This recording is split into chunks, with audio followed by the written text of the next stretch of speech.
হাজী মোহাম্মদ খান। তারা জীবনের শুরু থেকেই কংগ্রেস করেছিল, সেই কংগ্রেস ছেড়ে আইএসএফে যোগ দিলেন এবং আইএসএফের দায়িত্ব পেলেন। মেটিয়াবুরুজ এবং মহেশতলা দুটি জায়গায় দায়িত্ব পেলেন। আপনার লাইফ শুরু থেকেই প্রায় কংগ্রেস করেছেন এবং সমাজের জন্য কাজ করছেন, কখনো রক্তদান শিবির করছেন, কখনো সমাজসেবামূলক কাজ করছেন, এবং শুধু এখানে বসে থাকেন, আপনি বিভিন্ন জায়গায় ছুটে গিয়েও সমাজসেবামূলক কাজ করছেন। কি বলবেন, কংগ্রেস কেন ছাড়লেন? আজকের দীর্ঘ 49 বছর ধরে বাংলার মাটিতে কংগ্রেসের কোনো শাসন ক্ষমতা নেই। আর পরবর্তীকালে আমি ভেবেছি যে আরও 49 বছর হয়তো কংগ্রেস কোনোদিন বাংলায় ক্ষমতায় আসবে না। তাহলে আজকে যারা অবহেলিত, বঞ্চিত, অসহায় মানুষ, যাদের উপর অত্যাচার হচ্ছে, অত্যাচারিত মানুষের জন্যে আমি যে কিছু কাজ করার সংকল্প নিয়ে সমাজসেবা কাজ করছি, সেটা আমার পরিপূর্ণ হচ্ছে না মনে হয়েছে। সেই জন্যে আমি মনে করেছি নবজাগরণ যেটা জেগেছে সেটা নওশাদ সিদ্দিকী সাহেবের নেতৃত্বে আমি ভেবেছি এই নবজাগরণের হাত ধরে যদি আগামী দিনে আমরা মানুষের পরিষেবা দিতে পারি, হাসি কান্না পাশে দাঁড়াতে পারি, সেই জন্যে আজকে দেশের সঙ্গে যুক্ত হব।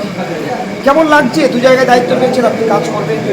দেখুন, আমি যখন একটা দলকে গ্রহণ করেছি, ইন্ডিয়ান সেকুলার ফ্রন্ট আইএসএফ, সেই দল যখন আমাকে দায়িত্ব দিয়েছে, তাহলে সেই দায়িত্ব যে আমি পরিপূর্ণভাবে আদায় করতে পারবো তার প্রমাণ হচ্ছে আমি তৎকালীন ছিলাম দক্ষিণ 24 পরগনার জেলা কংগ্রেসের সহসভাপতি, এবং তার সঙ্গে থেকে আমি দক্ষিণ 24 পরগনা মাইনরিটি সেলের চেয়ারম্যান হয়ে কাজ করেছি এবং পার্টি আমার উপযুক্ত সম্মান দিয়েছিল। সেই সম্মান অনুযায়ী আমি পার্টিকে পরিষেবা দিয়েছি। পার্টি তার বিনিময়ে আমাকে কী দিয়েছে আমি সেটা বলতে চাই না, কিন্তু আজকে যেভাবে আমাদের অবজারভার যে এসছেন শামসুল হুদা মল্লিক সাহেব, তিনি যেভাবে আমাকে কর্মীদের সামনে দায়িত্ব দিয়েছে, আমি কথা দিচ্ছি, প্রতিশ্রুতি দিচ্ছি যে আমি পরিপূর্ণভাবে সেই কাজগুলো গ্রহণ করে নিয়ে কি এমন পেলেন মোহাম্মদ খানের কাছ থেকে যে আপনি দু জায়গায় দায়িত্ব দিলেন? দেখুন, বিষয়টা হচ্ছে যে মোহাম্মদ খান সাহেব দীর্ঘদিনের সমাজসেবী মানুষ। আমি ব্যক্তিগতভাবে 2006 যখন পালস পোলিও টিকাকরণ ইউনিসেফের যে প্রজেক্ট, সেই প্রজেক্টে কাজ করার জন্য মেটিয়াবুরুজে এসেছিলাম, তখন থেকেই ওনার সঙ্গে প্রথম পরিচয়। উনি সমাজসেবা করেন তখন থেকেই। তো আমাদের পার্টির যারা কর্মী তারা ওনাকে সিলেক্ট করেছেন। আমাদের পার্টি বর্তমানে যারা কর্মী আছেন, এখানে দীর্ঘদিন ধরে কাজ করছেন, তারা ওনার সঙ্গে পার্টি যোগাযোগ করিয়েছেন। রিসেন্ট সাম্প্রতিককালে মাস 6 আগে থাকতেই ওনার সঙ্গে আমাদের কথাবার্তা চলছে এবং বেশ কিছুদিন হলো উনি পার্টিতে যোগ দিয়েছেন।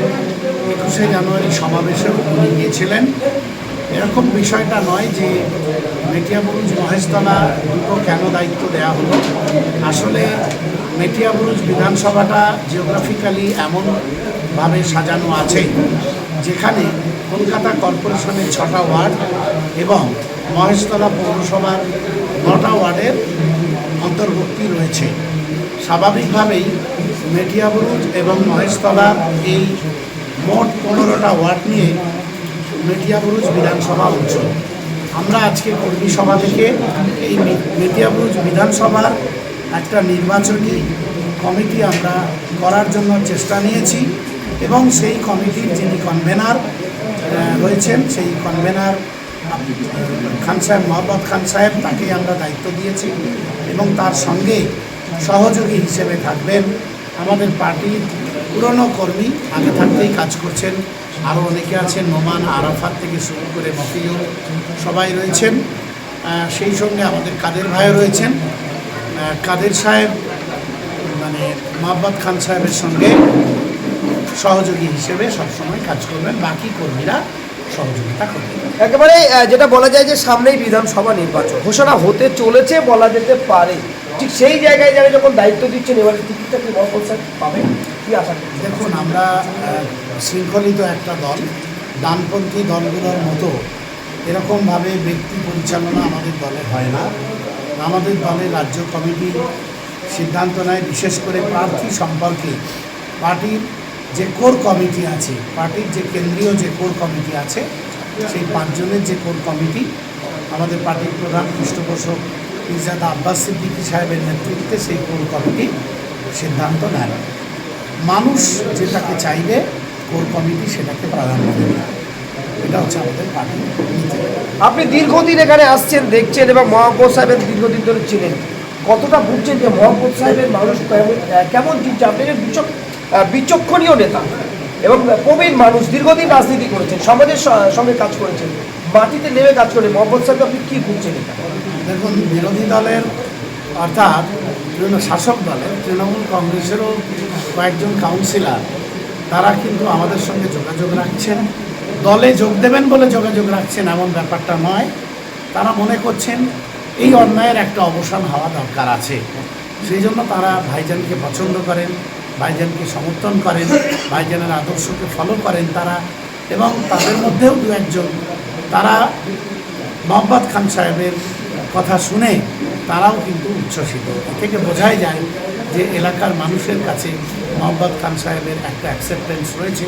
মোহাম্মদ খান সাহেবকে এলাকার মানুষ সহজেই অ্যাকসেপ্ট করবেন, স্বাভাবিক। মহাপদ সাহেব দায়িত্ব পেয়েছেন, কি বলবেন, কেমন লাগছে? আজকের একটি সঠিক দিশায় এসে গেছে, যেখানে যে দিশায় আসার দরকার ছিল। মোহাম্মদ খান সাহেব মানুষের সেবা করতে চায়, আর নওশাদ সিদ্দিকী সাহেব মানুষের সেবা করতে চায়। এই সেবামূলক দুটো মন একসঙ্গে হওয়ার কারণে যথেষ্টভাবে কাজ হবে এই আশা রাখি। কি বলবেন, কেমন লাগছে মহাপদ খান সাহেব দায়িত্ব পেয়েছেন? আমার তো বহুত ভালোই লাগছে যে আমার এই পেয়েছে আমার খুবই অবাক।